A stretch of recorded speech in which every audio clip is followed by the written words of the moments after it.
Okay, so this is the part 2 of our rational equation.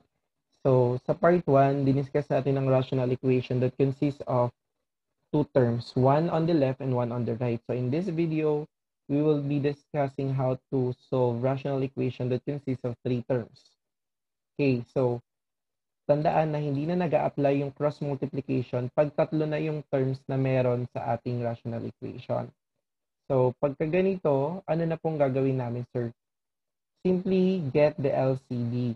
So what is LCD? LCD stands for least common denominator. Or to make it simple, ito yung number na pwedeng i-divide ni 6, ni 2, and 3 nang walang remainder. So, ang may isip natin dyan is 12, right? Pero yung iba, nahihirapang kumuha ng LCD. Let's say ang maisip niya is 24 and 36. Will, will it affect our final answer? Hindi naman po. Mangyayari lang, magiging malalaki lang yung mga numbers na i-operate natin. But still, we will arrive with the same answer. Okay, so mas madali lang pag LCD kasi maliit na lang yung number na i-operate natin. So now that we have the LCD, which is 12, what's the next step? We need to distribute or multiply 12 to each terms in the equation. Okay, so to do that, pwedeng mag-cancel na lang tayo. So we need to multiply 5x over 6 by 12. We can factor 12 in a way na may makakancel or makakancel natin yung denominator. Kasi tandaan, ang goal natin lagi kay rational equation ay mawala si denominator using LCD. So in this case, if you multiply 6 times 2 by 5x over 6, makakancel si 6. Mata-times mo si 5x and si 2 na lang. Then copy the operation, which is subtraction. And then, i-times natin si 12, which is the LCD again, dun sa 1/2. So, i-factor ulit natin siya by 6 and 2. So, makakancel naman si 2. Then, matitira si 6. Copy the equal sign.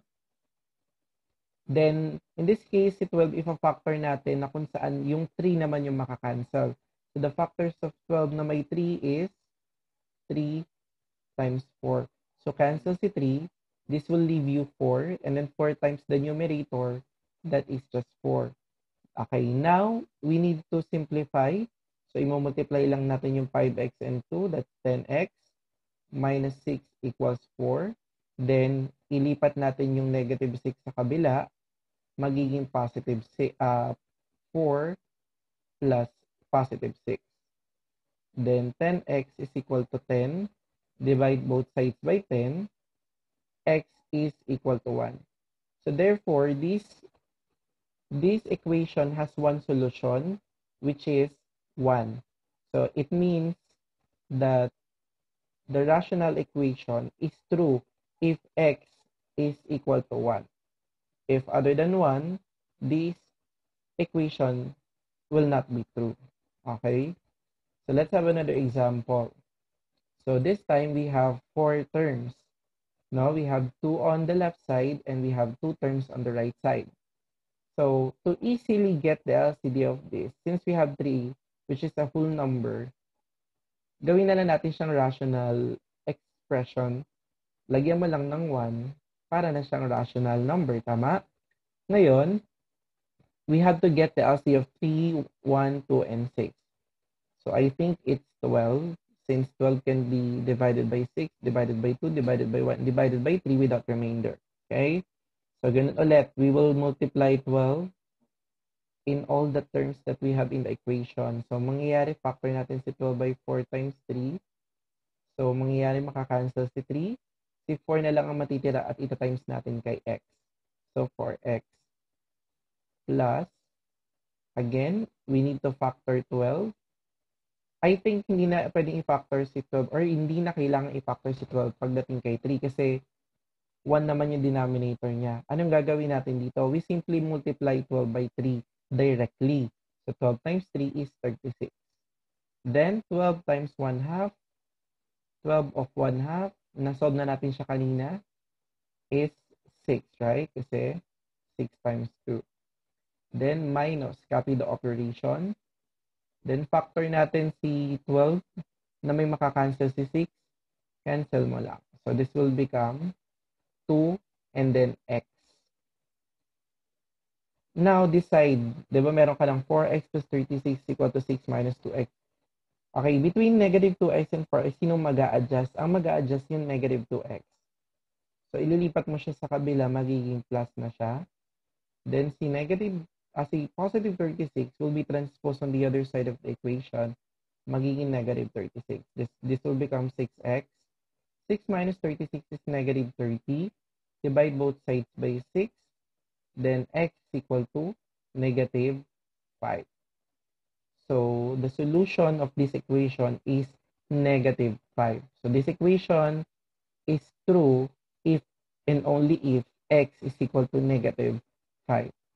And you can do the checking by substituting x equal to negative 5 doon sa ating mga variables at makikita nyo po mag-i-equal lang yung equation natin.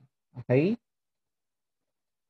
Another example. So what if we are dealing with an expression hindi na number yung nasa baba? So to do that, we need to factor yung quadratic muna. Okay, so these are the factors of x squared minus 9, right? And then to get the LCD of that, kung mapapansin nyo, dalawa yung x minus 3 natin. Pag kinukuha natin siya as an LCD, we just have to take them as 1. So, isang x minus 3 lang ang kailangan natin. Then, x plus 3 na naman. So, isang x plus 3 lang ang kailangan natin. Okay, so this is our LCD. X plus 3 and x minus 3. Then, we will distribute the LCD to each of the terms. So, ilang terms meron tayo dito? 3. Okay?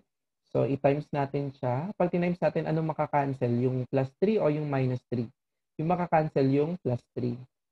Then, x minus 3 times 1 is just x minus 3. Tama? Then, plus. Copy the operation. Distribute mo ulit yung LCD. This time, sino naman yung makakancel? Si x minus 3 or si x plus 3? Si x minus 3. At ang matitira, yung isang x plus 3. Pag tinimes mo kay 1, x plus 3. Right? Then copy equal sign. X minus 3, x plus 3, pag minultiply mo dito, makakancel ang pareho. So it will just leave you 5, right? So this is 5. Then add the x's. X plus x is 2x. Minus 3 plus 3 is 0. So this is equals to 5.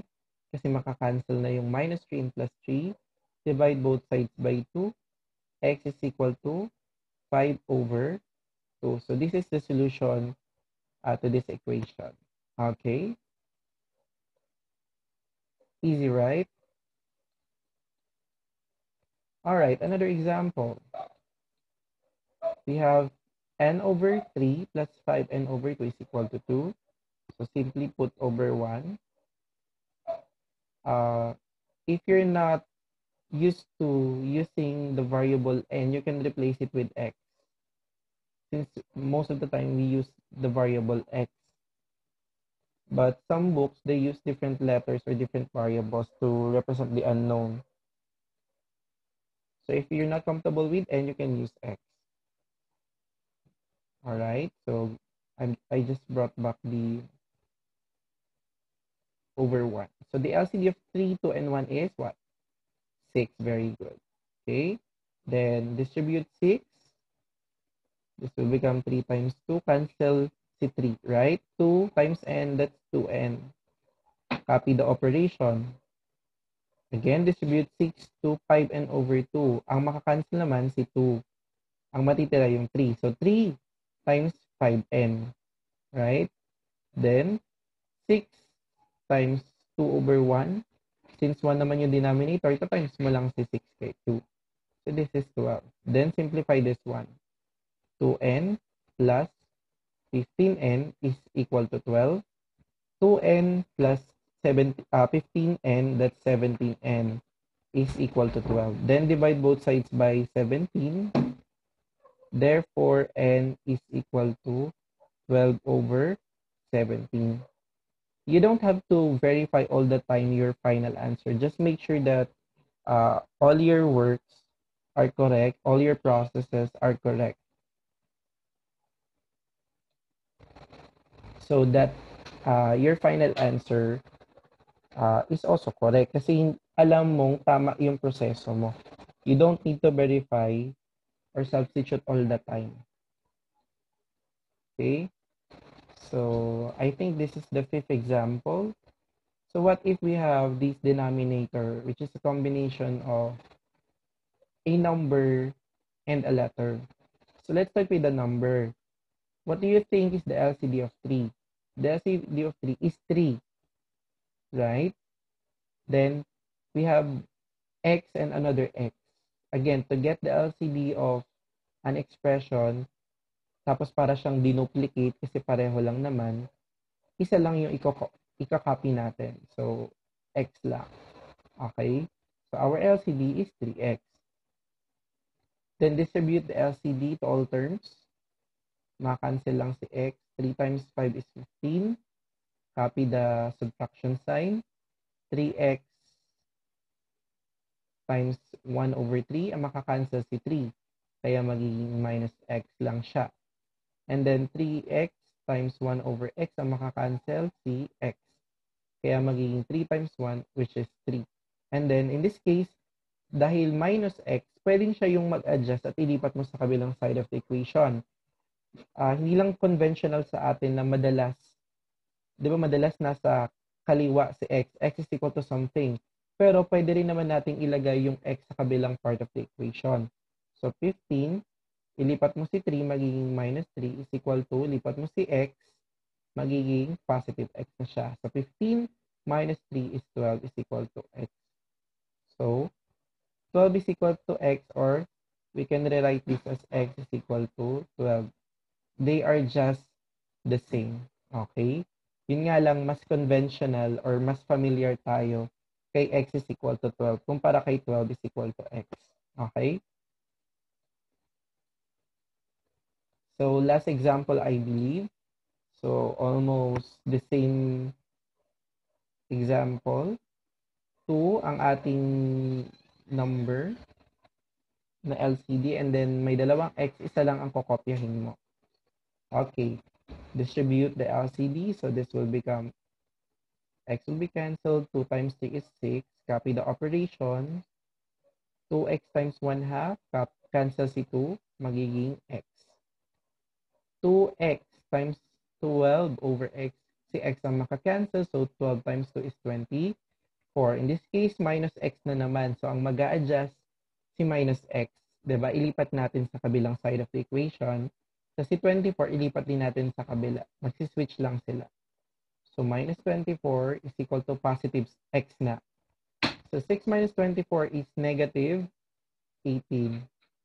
So x is equal to negative 18, or baliktad mo lang. Alright? So I hope you learn the rational equation that contains 3 terms. Okay? So sana matutunan nyo siya by solving different problems involving this kind of rational equation. So, pwede kayong maghanap sa mga internet and i-apply nyo yung tinuro dito sa inyo ni sir. Okay? Thank you so much for watching my video. See you on my rational equation part 3. Thank you for watching.